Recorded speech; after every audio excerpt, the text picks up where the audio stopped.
دي آیا په زنانو کې شته دي او که نشته د هارون الرشید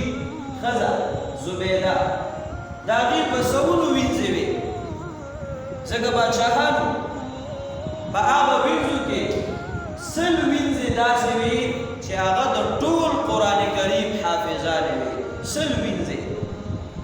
یو دا دی چې هغه زنانه دي او بیا په حیثیت د وینځې دي ازادې زنانه هم نه دي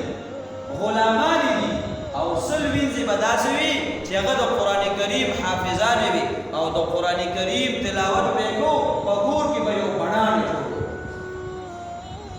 نو دا دي زنانه او د قرآن کریم حافظانې